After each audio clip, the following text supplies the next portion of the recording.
Ça existe encore les journalistes d'Internet qui font des vrais travaux d'investigation. Par exemple, ce week-end, j'ai assisté à l'occasion du festival Expresso, le festival de la presse jeune, à une mini-conférence de 2 reporters de l'interview.fr qui fait que du web reportage, il me semble que c'est le terme, et qui nous expliquaient comment ils faisaient.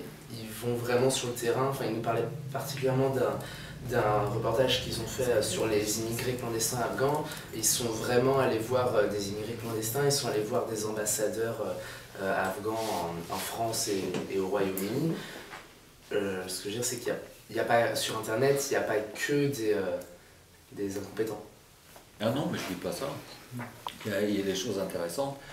La question, c'est que l'Internet est largement noyé par des contenus sans intérêt ou par de l'information banale. Et au milieu de tout ça, il y a d'autres choses. Il y a des expériences intéressantes.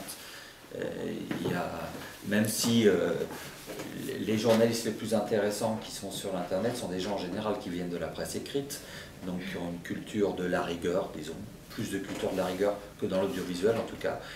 Et au lieu de nous faire de l'Internet, ils nous font de la mise en ligne de papier. Beaucoup. Ça repose beaucoup sur de l'écrit, qui est souvent de grande qualité.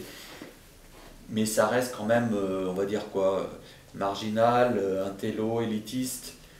On n'est pas dans du grand public. Alors on peut s'en satisfaire en disant, ben moi, je m'en fous, je peux trouver des informations intéressantes, je peux toujours en trouver.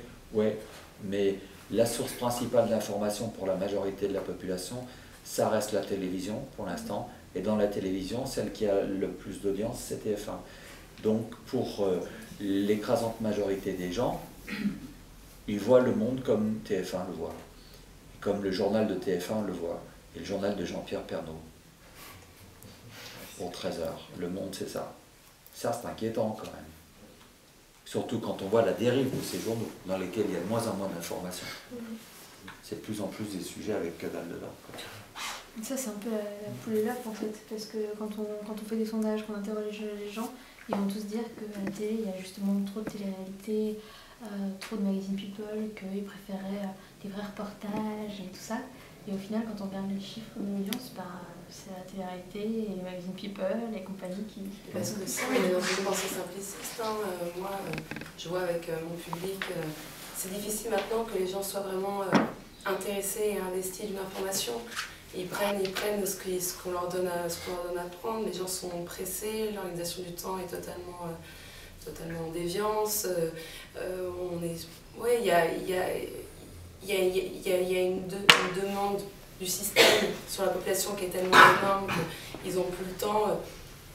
Ils n'ont plus le temps eux-mêmes de se poser la question qu'est-ce qu'ils recherchent, qu'est-ce qu'ils vont en donner, même s'ils disent moi je ne suis pas d'accord sur ça. Leur opinion elle est totalement déviante. Je dis quelque chose, je fais son contraire. Je prends ce qui m'est donné, mais je le refuse. Enfin, de toute façon aussi c'est fonctionnement français, donc on est dans... Voilà, mais moi je vois avec mon public c'est très difficile, dans le sens où moi je suis avec des enfants qui sont pas dans ce développement intellectuel de recherche, des choses comme ça, donc ils prennent ce qui leur est donné aussi, parce que c'est comme l'éducation, on prend ce qui vient, quoi. Le souci c'est que même les parents sont éduqués maintenant à ça, donc ils n'ont plus le temps aussi de rechercher, ils n'ont plus le temps de se créer une vraie palette d'informations personnelles et voilà, et ça va devenir de génération en génération, et c'est très inquiétant.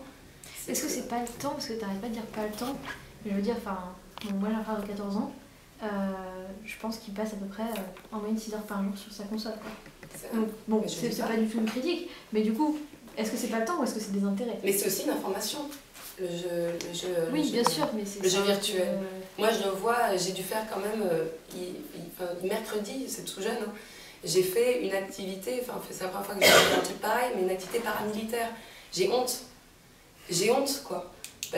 Pourquoi? Parce que les gamins, ils sont intéressés, parce que les gamins sont emplis, et sont donc intéressés, puisque profusion est égale aussi intéressement, par la violence, c'est aussi un point de vue de la société, un point de vue de ce qui se passe dans le monde.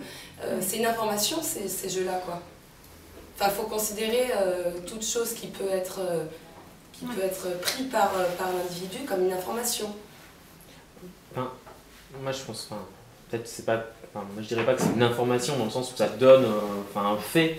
Après, je pense effectivement chaque objet a un fond. Concrètement, quand tu dis les jeux vidéo, ça va donner une certaine vision de la société, et donc à partir de là, voilà. Et donc c'est comme ce que disait Nina tout à l'heure, est-ce qu'on donne de l'information sur le JT de 13h, ou est-ce qu'on fait de la communication? Finalement c'est peut-être même pas de l'information, peut-être qu'on fait juste de la communication, et qu'on va, et justement on va pas chercher le fait parce qu'on ne recoupe pas l'information, etc. Donc même ce qu'on voit à la télévision, comme tu dis, la publicité, etc., on pourrait très bien se dire c'est de l'information, mais en vérité effectivement c'est de la communication, donc peut-être là-dessus il y a quelque chose.